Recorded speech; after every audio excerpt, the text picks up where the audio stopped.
Premier défi, démolir ce conduit de la cheminée. Cette dernière va totalement disparaître du salon. Le conduit se trouve au beau milieu de ce qui doit devenir une des chambres d'enfants.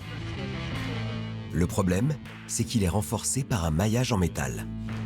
Les blocs sont reliés à cause de ce grillage qu'ils ont mis pour crépir, etc. quoi. Donc je vais être obligé de disquer les angles un peu. Yes, merci.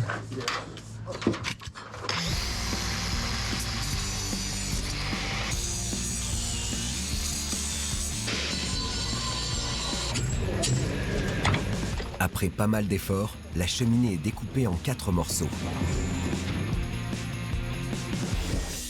Au rez-de-chaussée, ce n'est pas plus simple. Là aussi, il faut démolir. Tu tapes ici et on va faire tomber la poutre.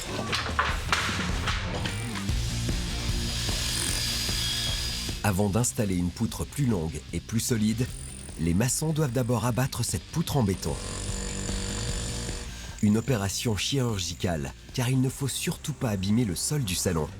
La poutre, composée de briques et de béton, pèse plus de 100 kg. Pour éviter qu'elle ne s'écroule, l'équipe pose une barre métallique appelée un étai. Il soulage, tu enlèves le pied droit, on le fait tomber, on le prend tous les deux. C'est bon? Allez, enlève le pied droit.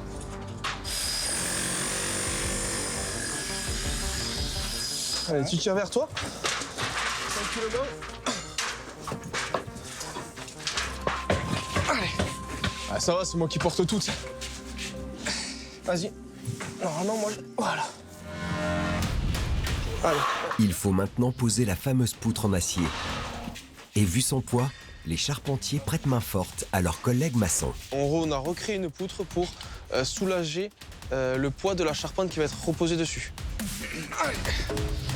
Allez.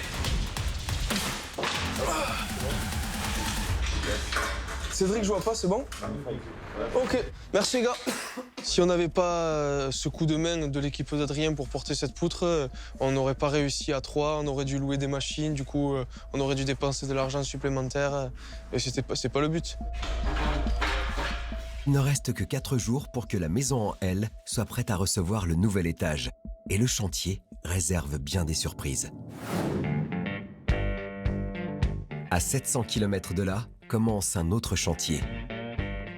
Il est situé à Montreuil, l'une des plus grandes villes de la banlieue parisienne. Cette petite maison d'à peine 30 mètres carrés, en pleine reconstruction, va devenir un immeuble de 2 étages. Le rêve de Lucie et Benjamin, un couple d'architectes avec 2 enfants. Pour eux, c'est le projet de leur vie. Ah ouais, là c'est super important parce que c'est ce qui va quand même soutenir toute l'ossature bois. Le bois, c'est le matériau qu'ont choisi les architectes pour des raisons écologiques. Et c'est à Antoine et Vincent qu'ils ont demandé de transformer leur rêve en réalité. On passait de 30 à 90 mètres carrés. Voilà, là, on rajoute les 2 étages. Ok. La chambre parentale au rez-de-chaussée. Ouais, d'accord. Au premier étage, on avait 2 chambres pour les enfants. Et la cuisine et le salon sont là-haut. C'est la cuisine qui va être au 2e étage. Ouais. Je comprends. En fait, l'intérêt vraiment étant de pouvoir profiter du toit terrasse accessible. Exactement. Qui va leur permettre de pouvoir, s'ils veulent boire un coup, prendre un café, petite vue sur Paris. Profiter de la vue et être proche de la cuisine. Ouais, génial. T'as combien environ de modules bois, de panneaux au total entre les caissons de toiture et les caissons de mur? On va avoir une 60aine d'éléments. Ouais. Ah ouais, donc ça va être l'enfer en termes de logistique, au vu de la rue. Ok. On ferme la rue. Ouais, d'accord. Ça va prendre une semaine, je pense. On va y passer du temps, mais ça peut bien donner. Pour bâtir ce véritable petit immeuble, Antoine et son équipe ont conçu tous les éléments dans leur bureau d'études. Ils les ont ensuite fait fabriquer dans leurs ateliers. C'est sur le chantier que l'ensemble sera assemblé directement sur les murs du rez-de-chaussée. Grâce à un camion grue, les étages seront montés l'un après l'autre comme dans une maquette à construire.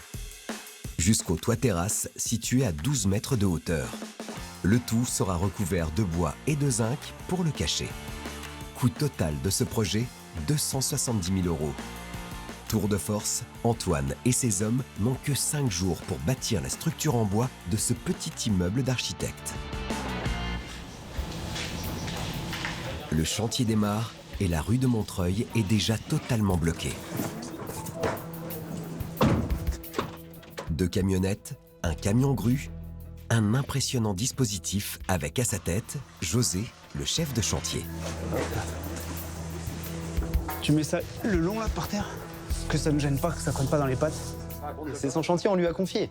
Donc à partir du moment où on lui a donné ce rôle, eh ben, il prend son rôle à cœur, tout simplement.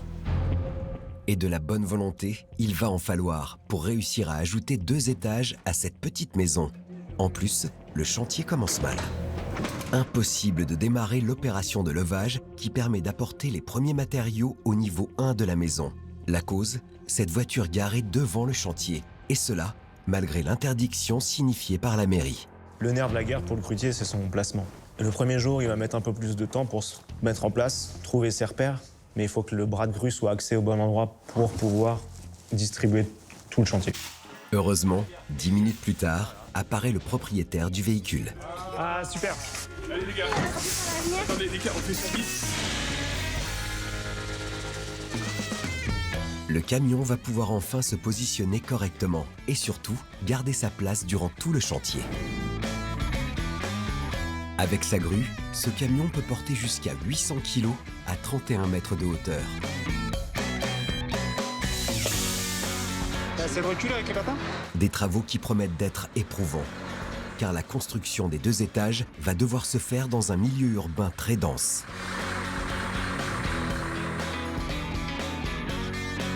C'est vrai qu'on préfère travailler dans des espaces où on peut tourner un peu autour du chantier. Là, en l'occurrence, on est entre 2 maisons. Pour compliquer les choses, il faut bâtir le petit immeuble sur une parcelle particulièrement restreinte de 6 mètres de large sur 7 mètres de long, totalement inhabituel pour ces professionnels. C'est des parcelles, avant qui étaient des parcelles maraîchères, où on cultivait.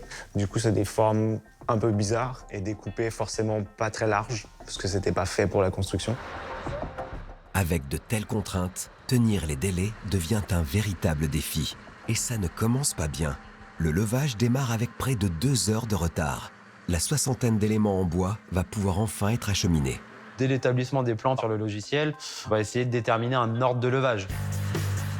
Il est impératif que le levage soit particulièrement bien organisé. Voilà pourquoi chaque pièce est numérotée. C'est comme chez Ikea, il y a un plan avec des numéros et il faut respecter le plan. Regarde l'aplomb comme il est complètement pas d'aplomb là. Tire-le vers nous, comme ça, en arrière. Voilà, encore. Voilà. Ouais, là, tu peux y aller.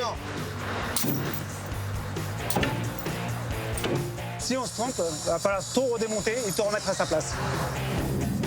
Selon le plan, il faut donc d'abord placer 9 poteaux. Ils constitueront la structure porteuse de la maison. Les murs, faut se dire que c'est du remplissage. Vraiment, ce qui va porter cette maison, c'est tous ces poteaux, c'est l'ensemble de poteaux porteurs. Concernant l'arrimage des poteaux aux murs de soutènement, le système est ingénieux et surprenant de simplicité. Une fente dans le bois permet de les emboîter sur des lames de métal avant de les boulonner pour solidifier le tout. Gros avantage, un incroyable gain de temps. Le plus difficile est de parfaitement positionner le poteau pour qu'il s'encastre facilement sur la lame d'acier. On doit insérer des pièces sur des ferrures métalliques avec des encoches finalement qui font 5 mm.